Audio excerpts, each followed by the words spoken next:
안녕하세요. 도연영입니다. 오늘은 올해의 2010년의 마지막 월요일입니다. 한 해를 되돌아보면 어떤 일이 가장 기억에 남으시나요? 이번 주 차분하게 한 해를 마무리하시면서 나만의 베스트 10을 꼽아보는 것도 참 좋을 것 같습니다. 이 세계 경제의 탑픽을 꼽으라면요. 아마도 이 세계 경기의 회복을 꼽을 수 있을 텐데요. 먼저 상승세를 보이고 있는 뉴욕 증시 얘기부터 출발하도록 하겠습니다. 이 자리에는 미래에셋증권 리서치센터의 한상춘 전무님 나오셨습니다. 안녕하세요. 네, 안녕하십니까? 네, 뉴욕 증시가 4주째 랠리를 보이고 있습니다. 이러면서 금융위기 이전 수준으로 회복이 되어가고 있는데요. 먼저 뉴욕 증시부터 짚어주시죠. 주요 매스컴들이 크리스마스가 끝나고 난 이후에 미국 증시를 평가할 때 산타랠리 오다 말았다. 좀 아쉬운 대목을 이렇게 얘기하는데요. 네. 최근에 미국 증시 보면은 이렇게 아쉬움을 표현할 정도로 주가가 빠르게 상승하지 않고 있다 하더라도 4주 연속 완만한 그 상승 모습이 되고 있습니다. 오히려 빠르게 상승하는 것보다는 이렇게 완만하게 상승하는 것이 질적으로 더 그 건전하지 않느냐 이런 것을 바탕으로 해서 내년도에 미국 증시에 대한 기대를 한층 높인다 이렇게 보시면 되겠는데요. 얼핏 이해하지 못하는 이러한 그 현상에 대해서 왜 그러냐 하면 지금 미국 경제에서 실제로 건전하다는 것은 사실 미국의 그 증시가 지속 가능하기 위한 전제 조건이 있습니다. 그래서 올해 내내 월가의 시장 참여들은 3대 그 패러다임 시프트 구조 변화에 대해서 예의주시하고 있는데요. 최근에 보면 이 투자에 앞서왔던 스마트머니에 이어서 지금은 그 많은 일반 투자가들이 증시에 참여해서 주식의 수요 기반이 대중화되는 이런 상태고요. 또 한 가지는 그 채권의 금리가 올라간다는 것은 그만큼 채권에서 이탈된 자금이 증시로 이입되기 때문에 네. 소위 그 대기성 내지는 안정자산에 묶여있던 자금들이 지금은 증시로 이입되는 과정에서 두 번째 그 패러다임 시프트도 지금 나오고 있습니다. 그리고 가장 중요한 국가 주도에 의한 그 경기 부양이 민간 스스로 너무냐 하는 차원에서 보면 그동안 그 버냉키 의장의 어떤 통화 정책, 그다음에 오바마 정부가 그 주력했던 그 고용 창출 정책 이런 것이 부분적으로 효과가 나오면서 아직까지 그 만족할 만한 수준은 아닙니다는 그래도 고용이 개선될 움직임을 보이고 있거든요.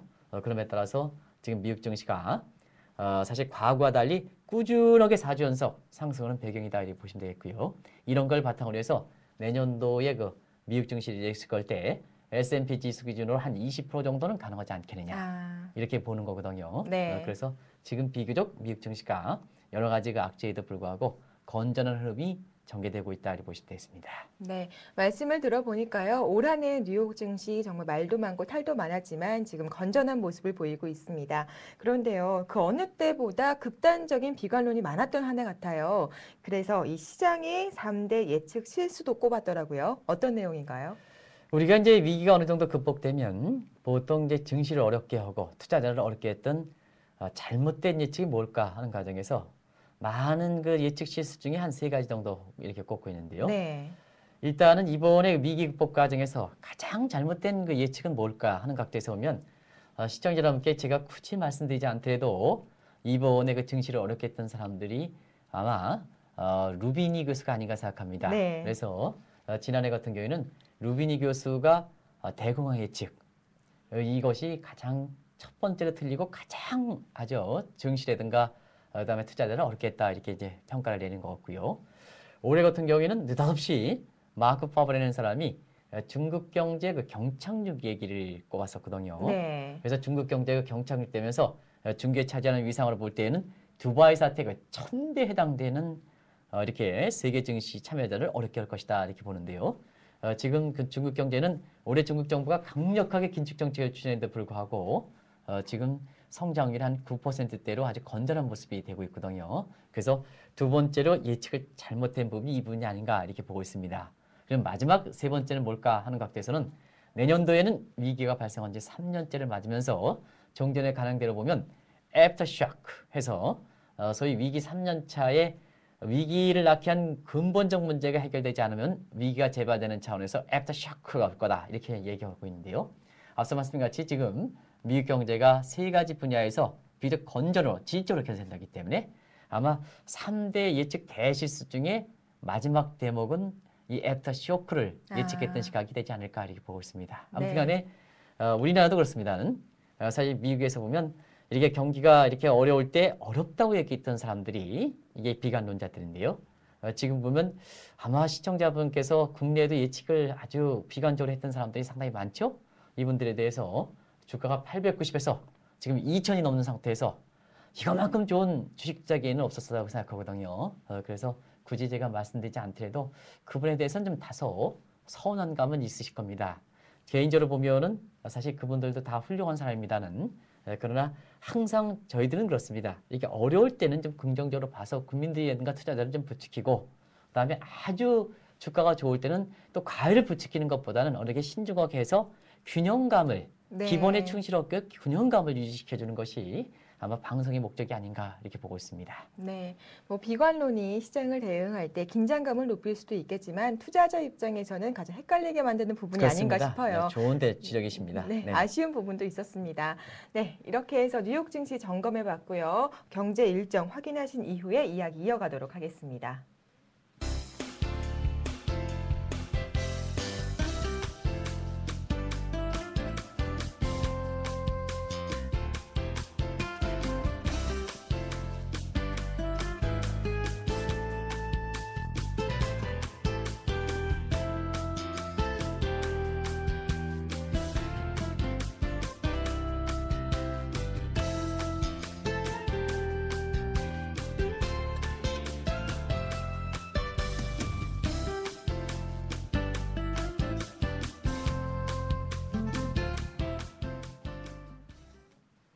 최근 들어서 원자재 가격이 크게 상승을 하고 있습니다. 그런 만큼 원자재 가격이 상승을 해서 내년 세계 경제 발목을 잡는 것이 아닌가라는 우려도 나오고 있는데요. 오늘은 이와 관련한 얘기 나눠보도록 하겠습니다. 전무님, 최근에 원자재 가격이 크게 상승을 하고 있습니다. 먼저 그 움직임에 대해서 짚어주시죠. 네, 우리가 이제 새해를 앞두고 내년도의 그 전망 관련해서 경기라든가 증시 조감들을 알아보는 데 이어서 내년도에는 그 원자재 가격 향방을 잘 예의주십사 하는 것을 말씀드리고 싶은데요. 네. 왜냐하면 최근 들어서 원자재 가격이 많이 오르고 있습니다. 또 주의 예측 기관들은 내년도에 증시에서 예상되는 리스크 중에 이 원자재 가격 급등 문제를 이렇게 꼽고 있기 때문에 그런데요.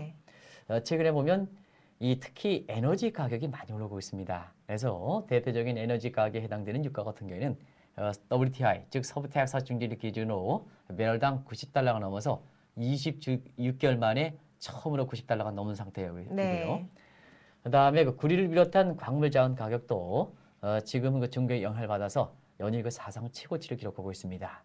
그리고 통상적으로 보면 에너지라든가 광물 자원 가격이 이렇게 강세가 되면 농산물 가격은 좀 안정을 찾는 것이 과거의 모습이었습니다는 최근에 그 농산물 가격도 워낙 봄에 그 파종됐던 이러한 그 농산물 작황 상황들이 지금 안 좋은 상태거든요. 그래서 지금은 모든 원자재 이렇게 관련된 업종들이 가격이 올라가고 있어 향후에 이 대목이 증시라든가 경기에 어떤 쪽으로 영향을 미칠 것인가 하는 이런 것이 예의 주목되는 상황이다 이렇게 보시면 되겠습니다. 네, 이렇게 원자재 가격이 급등을 하고 있는데요. 특히 최근 들어서 많이 상승을 하고 있습니다. 아무래도 계절적인 요인이 클 것 같아요. 네, 아무래도 이제 이 북반구 지역은 원유 성수기, 에너지 성수기가 네. 바로 지금 이 시점인데요.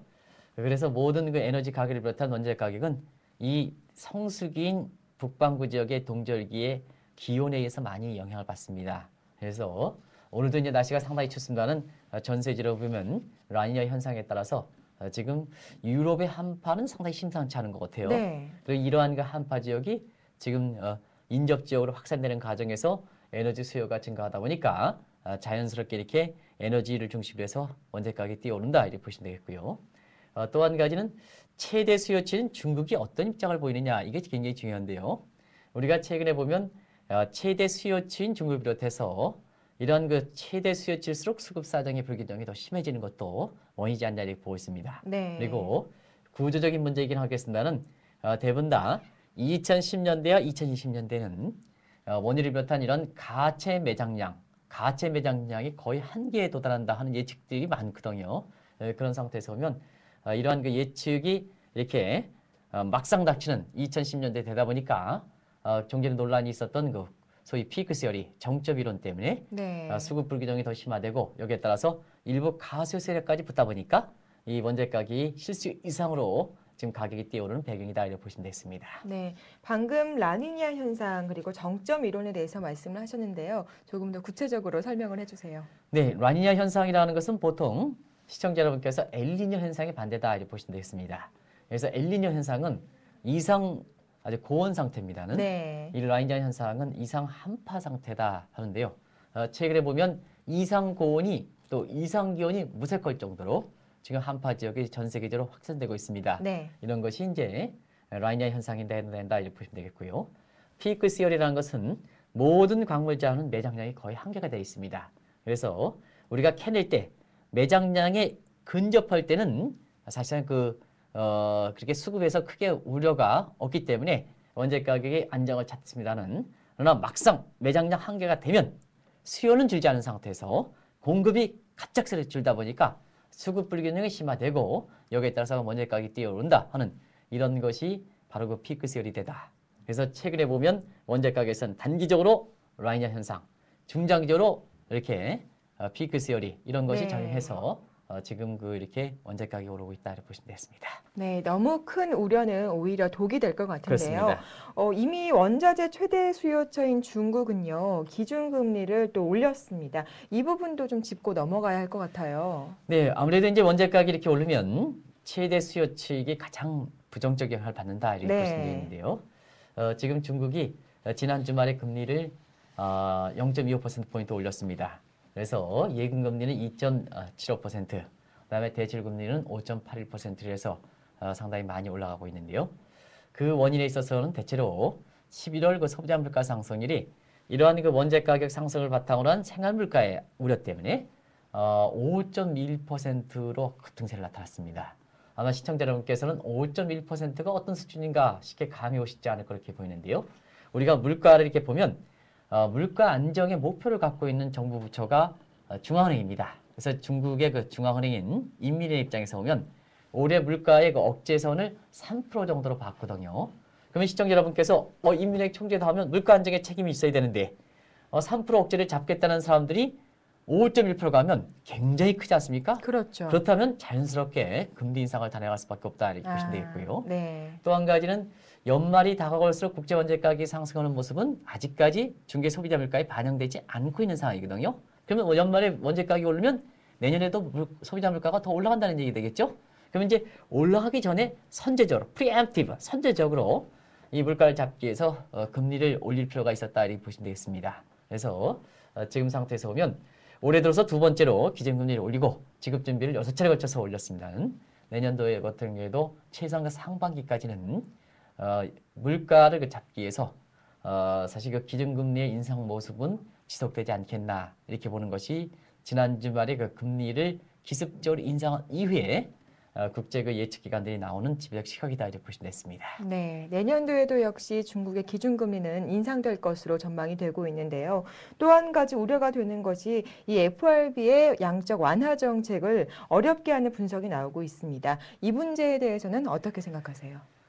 중국과 함께 지금 원재 가격이 왜 내년도에 증시를 볼 때 이렇게 관심사로 대두되는 것은 역시 지금 올해 들어서 증시를 좋게 했던 측면 중에 하나가 미국의 계속해서 양적 완화 정책을 추진하는 것이 아닌가 생각합니다. 네. 그래서 올해 그 증시를 되돌아볼 때 아마 10가지 화두어로 얘기한다면 이 양적 완화 정책이 단연 먼저 꼽지 않겠나 이렇게 보는데요. 이 양적 완화 정책이 계속해서 추진하기 위해서는 가장 중요한 게 국채 매입 과정에서 국채 가격이 올라가고 금리는 낮아져야지. 금리는 낮아져야 양적 완화 정책의 그 추진 근거가 있거든요. 그러나 이 원재 가격이 오를 경우에는 코스트 푸시 측면에서 이 인플레 기대 심리가 형성되고 인플레 기대 심리가 형성되면 최근에 그 채권의 금리가 실질적으로 올라가는 것 마찬가지로 미국의 국채 금리가 올라갈 가능성이 있거든요. 그런 측면에서 보면 지금 버냉키 입장이 과거보다는 입지가 많이 좀 줄어들었지 않습니까? 네. 그리고 미국의 의회 내에서도 공화당이 지금 득세하는 상황에서 만약에 양적 완화 정책의 추진 근거가 되는 이 금리 문제마저도 올라갈 경우에는 결과적으로 양적 완화 정책을 더 이상 추진하기 어려운 이러한 그 상황이거든요. 네. 그런 측면에서 보면 11월 달에 결정된 내년 6월까지 6천억 달러의 국채 매입은 어떻든 FRB의 의지대로 이렇게 관철시켜 나가겠습니다는 그러나 시청자 여러분께서는 미국의 그 추가적인 양적 완화되는 기대감 이거는 지금 미국 경제가 자연스럽게 살아난 측면, 이런 측면도 있고, 앞서 말씀드린 같이 버닝키 입자가 약화되는 측면, 그리고 국채 금리가 올라가는 측면, 이런 걸 볼 때 전반적으로 보면 이렇게 양적 완화 정책의 추진하는 문제는 줄여간다 하는 이런 차원에서 아마 양적 완화 정책에 대한 유동성 장세의 기대는 좀 그런 쪽으로 좀 입장을 정리하실 필요가 있지 않냐 생각합니다. 급격하게 줄일 필요는 없습니다는, 그러나 일부에서 얘기하는 것처럼 뭐 추가적으로 3차, 4차 해서 유동성 장세를 연축시킬 것이다 이렇게 보는 그 측면은 다소 좀 줄여나가셔야 되는 게 바람직한 방향이 아닌가 생각합니다. 네, 이렇게 양적 완화 정책에 대한 기대를 많이 가져가는 것은 금물일 것 같은데요.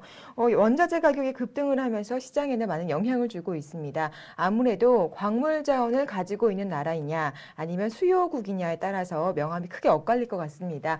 어떤 모습을 보일까요? 네, 2010년대를 여는 그 첫 해가 내년입니다. 네. 그래서 2010년도에 2000년대를 열어서 세계 경제에서 보면 인구가 많은 국가들이 결국 세계 경제를 주도했다 하는 예상이 브릭스 국가로 대변되는데요.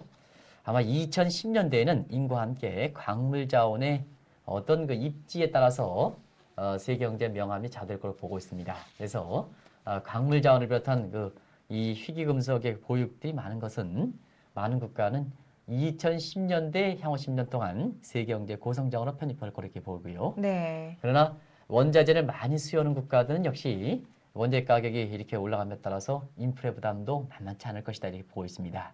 그런 각도에서 지금 그 2011년을 불과 며칠 앞두고 있습니다는 2011년 내 세계 경제 모습에서 새로운 용어들이 많이 나오고 있죠. 예를 들어서 뭐 마빈스라든가 아파시아라든가 비스타라든가 이런 용어들이 많이 나오는데요. 네. 대충 그 내용은 아마 자막을 통해서 아마 보여드릴 걸 보이는데요. 이 마비스는 M은 멕시코, A는 오스트레일리아, V는 베트남, 네. I는 인도네시아, 그리고 N은 나이지리아, S는 사우스 아프리카, 그래서 남아프리카 공화국 이런 국가들이다 이렇게 보시면 되겠고요. 또 한 가지는 아파시아라고 있습니다. 아파시아는 바로 AF는 아프리카의 예. 그 다음에 아시아의 약자다 네. 이렇게 보시면 되겠고요. 또 한 가지는 비사라는 국가는 지금 자막에 나올지 모르겠습니다는 비사 같은 경우에는 베트남, 그다음에 인도네시아, 사우스 아프리카, 남아프리카 공화국, 터키, 아르헨티나 이런 네. 국가들이거든요. 이 국가들의 공통적 특징은 대부분 다 광물 자원을 여기 지금 나오고 있죠? 네. 광물 자원을 많이 가진 국가다 이렇게 보시면 되겠습니다. 그렇죠. 그래서 내년도에 그 증시에 투자하실 때는 이 원자 가격이 한편으로는 부담이 되는 측면이 있습니다는 원자를 많이 보유한 국가들은 세계 경제의 그 고성장으로 편입되기 때문에 유망 투자 지역으로 이들 그 국가에 대한 관심도를 좀 높일 필요가 있지 않냐 생각됩니다. 네, 이렇게 원자재 가격 급등에 따라서 세계 각국의 명암이 엇갈리고 있는데요. 광물 자원을 많이 가지고 있는 나라는 2011년이 기대가 될 것 같습니다. 지금 함께하고 계신 분 중에요. 땡초 소주라는 아이디를 쓰시는 분께서 질문을 올려주셨어요. 올해 엔고 현상이 지속이 되는데 내년에는 엔저로 돌아설까요? 아니면 엔고 현상이 지속이 될까요? 네, 전무님께서는 어떻게 보시나요? 올해 그 사실 일본 경제 업장을 보면 엔고가 됐던 것이 세계 경제 입장에서는 상당히 아이러니한 현상이다 이렇게 이제 보시면 되겠는데요. 한때는 그 80엔 밑으로 붕괴될 조짐을 보이고 있었습니다. 역시 이 엔화가 일본 경제 여건에 관계없이 많은 부분에 그 강세가 됐던 부분이 결과적으로 보면 일본의 그 시장 개입을 도출시키면서 다른 국가의 그 글로벌 환율 전쟁에 촉발시켰던 가장 큰 요인으로 이렇게 보여지는데요. 그러면 글로벌 환율 전쟁이 왜 일어나는가 하는 것들을 이렇게 보시면 아마 이 질문하시는 분들이 2011년도에 엔화가 어떤 모습을 바뀔 것인가 하는 것을 우리가 알 수 있지 않나 생각합니다. 결국 글로벌 환율 전쟁은 가장 멀게는 미중 간의 무역 불균형을 비롯한 구조적인 글로벌 임밸런스에 바탕을 두고 있습니다는, 그러나 실질적으로 그 글로벌 환율 전쟁을 촉발시켰던 것은 세계 경제의 그 책임을 갖고 있는 미국이 자국의 그 경기 부양을 위해서 8월 달에 미국 경제가 더블 우려가 있을 때, 사실 이 더블 딥은 아니고 소프트 패치거든요, 원래는. 네. 이런 그 경기가 둔화됐을 때 미국의 그 버냉 입장이 양적 완화 정책을 추진하는 과정에서 1차 때와 달리 2차 때는 국채 매입을 통해서 유동성 공급했던 것이 글로벌 환율 전쟁을 발생시켰던 가장 큰 강세고 가장 큰 요인이고, 이것이 엔화가 일본의 경기 역량을 관계없이 초강세가 됐던 가장 큰 요인이거든요. 네. 그러면 양적 완화 정책이 왜 글로벌 환율 전쟁과 관련되어 있는가 하는 것을 말씀드리면, 양적 완화 정책을 국채를 매입을 통해서 하니까 국채 가격이 올라가고 미국의 금리는 떨어지게 되거든요. 그래서 떨어지게 되면 달러 약세가 되고 달러 약세는 다른 국가 입장에서는 앉아서 자국 통화의 강세를 맞게 되니까 네. 자연스럽게 근린국가 차원에서 이것을 방지하기 위해서 시장 개입됐던 것이 글로벌 환율 전쟁을 발생시켰던 거거든요. 최근에 보면 미국 채권 금리가 많이 올라가고 있습니다. 자연스럽게 엔달러 환율도 80엔대까지 떨어졌던 것이 지금 83엔, 84엔대로 가고 있는데요. 내년 들어 같은 경우에는 이러한 엔화의 그 왜곡 현상은 좀 시정되지 않겠느냐. 미국 경제가 회복되고 미국 금리가 돼서 일단 글로벌 환율 전쟁은 시장 자율적으로 줄어든다 하는 측면이 있고 그다음에 내년에는 미국 경제가 다른 어떤 국가보다 좋은 쪽으로 예상되기 때문에 상대적인 경제 여건적인 측면에서 보면 일본보다 미국이 좋을 거로 이렇게 보고 있습니다. 그런 측면에서 엔달러 환율은 지금 수준보다 추가적으로 떨어져서 엔화가 초강세가 되는 것보다는 오히려 90엔대 이상으로 엔화의 그 엔고유가 시정되는 모습이 내년도에 전개되지 않겠나 이렇게 보고 있습니다. 네, 알겠습니다. 오늘 한상준의 경제를 보는 눈에서는요, 원자재 가격 급등과 시장 전망에 대한 말씀 나눠봤습니다. 네, 전무님 내년도에 찾아뵙겠네요. 네, 감사합니다. 고맙습니다. 오늘 준비한 내용은 여기까지입니다. 미리 새해 인사드려야 할 것 같아요. 새해 복 많이 받으시고요. 2011년에는 기분 좋은 일만 가득하시길 바라겠습니다. 저는 내년에 찾아뵙도록 할게요. 감사합니다.